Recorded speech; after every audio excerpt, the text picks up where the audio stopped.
Welcome to the Doo Doo Divas Smells Like Money podcast. I'm your host, Suzan Chin Taylor, CEO and founder of Creative Raven, the firm that helps wastewater industry contractors and manufacturers unlock the power of digital marketing, AI, and PR to boost sales and opportunities. Whether it's through our online marketing and lead generation programs or providing a fully outsourced marketing department, we are passionate about helping businesses in the wastewater and civil infrastructure sectors not just survive, but thrive in today's digital world. Each episode, I'll be bringing you expert tips and strategies to help you grow and succeed. Let's dive in. Well, hello, everybody, and welcome to this week's episode of the Doo Doo Divas Smells Like Money podcast. We are continuing our visit today with Hye Jin Lee, professional engineer and the public works director for the City of Chino, California. Now, for those of you who might have missed our last episode was really dealing with how the City of Chino, one, is part of a mutual aid program with the Inland Empire, Inland Empire Utility Authority, and what they do, and they help each other with different things related to sewer system overflows. But we really did a deep dive into what the City of Chino is doing proactively and really kind of going a little bit above and beyond what would typically be a city's responsibility in their collection system, with the main goal of controlling the I&I, because they do not have their own wastewater treatment facility. It goes to a regional treatment facility. And they want to work in cooperation with their partners at the Inland Empire Utility Authority in not burdening that newly upgraded treatment plant by reducing I&I. So I invite you to go back and listen to that episode about how they are preventing water that shouldn't be coming into the system from getting into the system. But today we're going to be talking about that water that we want in the system, and how we are turning wastewater into a valuable resource, water as a resource in an area like Chino that is really, think of Southern California, they are inland, they're along the coast, but yet it is very much a desert climate. Lots of sunshine. I don't know how many days, yes, because I used to live, not too far from the Empire, and we do know many, many days of sunshine. And that's great because we enjoy that. But the flip side of that is that we really need to protect the water that we have, and that every drop counts. That's right. So with that, Hye Jin, I want you to tell the story of what you are doing there to make every drop count from the wastewater coming in and turning that water into a reusable resource for your community. Awesome. Thank you for the opportunity to come and speak with you, Suzan. City of Chino is, I think we talked about, it's about over 100 years old, but we're progressive when it comes to being able to be creative in our how we could best utilize the resources that we have. So in about 30 years ago, City and IUA, City of Chino and IUA partnered together as they're treating their water to a tertiary treated water. What can we do to capitalize on that good water quality water? So City of Chino invested, I think about $17 million or $19 million in constructing about 34 miles of recycled water infrastructure. Oh, wow. So that connects from IUA's discharge pipe of clean, treated wastewater that feeds directly into our recycled water system. And so we have we actually have about 327 recycled water customers. Oh, wow. And yeah, we have, but obviously one of our biggest customer is actually us, City of Chino. One of our biggest consumer of recycled water is at our Ayala Park, which is about 144 acres of a regional. It's not a city. It's a city park, but it also became a regional destination because it is a very vast park with a lot of amenities. So a lot of the people who are hosting major sporting events want to come and rent the park for events. So we are able to utilize the recycled water for irrigation at the Ayala Park. And so obviously we have just in Ayala Park alone, we have a 297 irrigation meters. Wow. And we used approximately, let's see how much, 22 acre feet of water, of 22 acre feet of recycled water. So if you could imagine the volume of what that 22 acre feet of water is, if you could imagine 22 acre feet of land and 1 foot deep. Wow. That's how much water we used irrigating our 144 acre of park just in Ayala Park. And as you know, California has frequent droughts, and we have a conservation mandates. Right. But one of the benefit of using recycled water is recycled water is not mandated for cutback because it is a recycled water resource. So we could keep our parks green year round.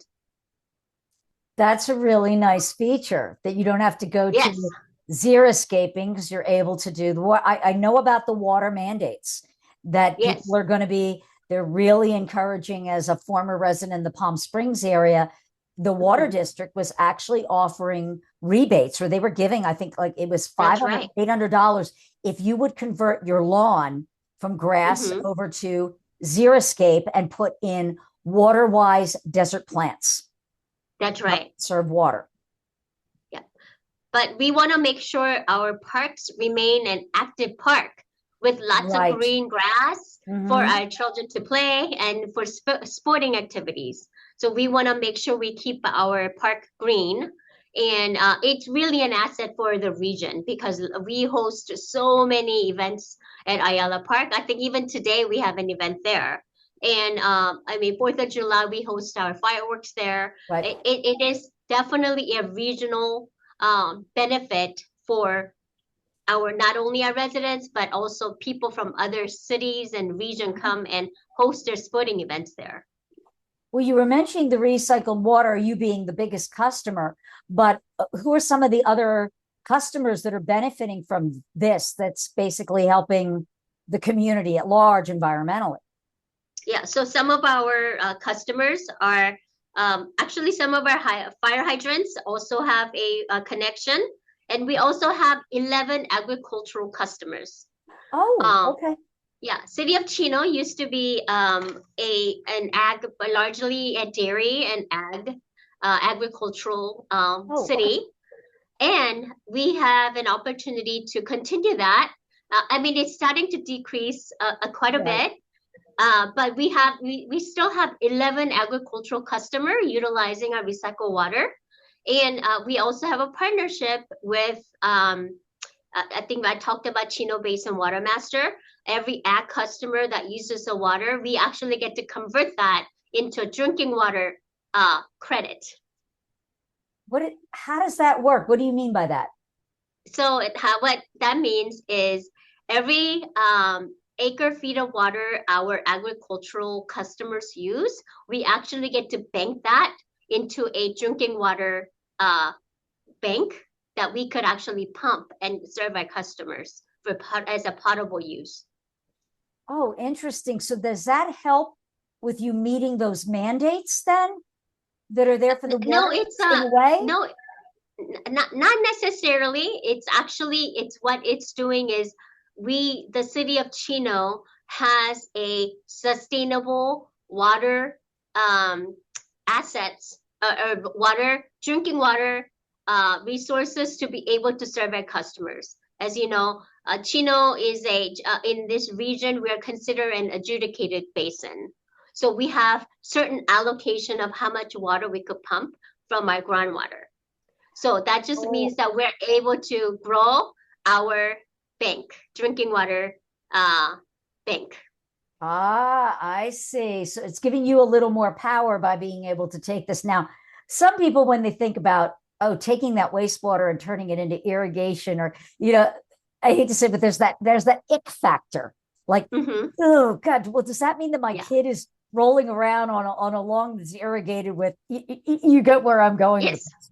And so Yeah. as you're doing this with being able to do that, I guess it's not, the wastewater is being treated to such a level where it is of a certain class. So That's right. what did you have to do as far as a facility to be able to discharge it into those systems where it would be at that level? What was required for you to be able to do this when you first started to say, we want to reuse wastewater somehow?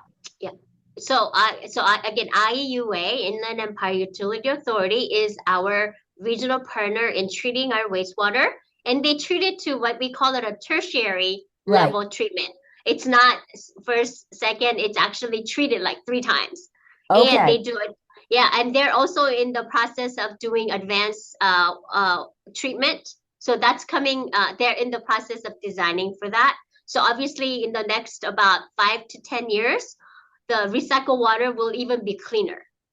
But Oh, wow. even now, our recycled water is, if you look at them, you won't be able to tell the difference between recycled water and a potable water because they treat it to that kind of level. Wow.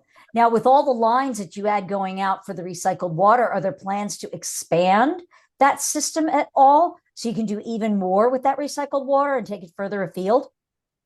We talked about possibly, I guess, expanding it to the northern region of the city because right Mm, now it's primarily what we call it a southern region of the city has access to recycled water, but we don't have as many customer potential customers on the northern part because right, our northern part of the city is actually built first, and they're a little bit um, yeah, they're older part of town, and we don't have a lot of parkland in that area, right, and we don't have a lot of industries in that area. So I think for now, I think we're at a sweet spot of right. being able to capitalize on recycled water for our city. But City of Ontario, our neighbor, also utilize recycled water, but they're also north of us. Right. Well, yeah, it's got to be in California, especially with the mandates. Well, just going back on one thing that you mentioned, um, was that has to do with the recycle with the customers and the park. So now that you are using the recycled water, and I imagine before that you were actually using potable water to do your Yes. irrigation. Just Hmm. in contrast, what was the city able to save for just the parks and rec department for that? I was guess you say your own utility bills for water, Yeah. from going from that type of water to the recycled water. I'm sure that brought about, I don't know if you have those kind of stats, but what I did that don't have that stat, but definitely we're able to save on the resource for potable water because we don't want to draw down our potable water bank for irrigating 144 acre of right parkland. So for us, it's not even just the money; it's a resource that we don't want to waste. that you don't want to waste? Well, this is really fascinating. So when you had to do this, you kind of stated how long from the point that they, just to wrap it up, from when they decided, oh, we want to do this, till they had everything online where you could start reaping the benefits of it? Do you know how long Well, that took? it's our system is about 30 years old, but Oh, it okay. took yeah, but it took, about 5 to 10 years to kind of mature it. Right. Okay. Yeah. But our first attempt in connecting our recycled water was at Ayala Park. So I think that was our first big customer, and then we expanded from there. From there. Okay. Well, Yeah, this is really great that you just decided to, what is that old expression? One man's trash is another man's treasure. And in a way, absolutely. that's what it was from It wastewater. is. We don't want to Everything think is a about that. treasure. Yeah, but that's great that you've done something so sustainable for your community, in that you didn't have to sacrifice the beauty of the green and the trees and the environment that everybody enjoys in the park because of all the water mandates. And I just think that that's really, really great. So I want to thank you for sharing that with us and maybe planting the seeds of ideas into other people's heads of who may be in a water crisis. There's many places around the country that are in drought zones. I mean, hey, I live in one of them. I'm in Arizona. And I know, yeah, I mean, we are in a drought area. How do we conserve water, but yet still be able to enjoy those green spaces that we love in our community? Yes. Yeah. Yes. So, Hye Jin, thank you so much. And for those of you who are listening, if you want to learn a little bit more about what the City of Chino is doing, you can visit their website, which is cityofchino.org. Or if you want to maybe even connect with Hye Jin on LinkedIn and talk to her about what they're doing. And maybe you're thinking of something, the city is very much entrenched in doing things to help others at large. Come on, you're part of the mutual aid program. That it's all about, we're all in this, and this is the way I look at our industry, we're all in this together. We're all in it together. And so her contact information is in the show notes below. And Hye Jin, really, thank you. I know you're a busy lady for taking time out of your very busy schedule to share with us some of the really neat things that your city is doing. And I hope the audience, you got something out of it. And yeah, again, thank you for sharing your time and your knowledge. Thank you. Thank you so much for the opportunity to speak with you and your audience. All right. And thank you, audience, for tuning in. And until next time, keep it flowing. Thanks for tuning in to today's episode. If you're ready to take your marketing to the next level and start increasing sales and opportunities for your business, reach out to us at Creative Raven. We're here to help you thrive in the digital landscape. Visit creativeraven.com or click the link in the show notes below to schedule a call and learn how we can support your growth. If you enjoyed the insights on today's episode, be sure to hit subscribe so you'll never miss an update. Until next time, keep growing and keep it flowing.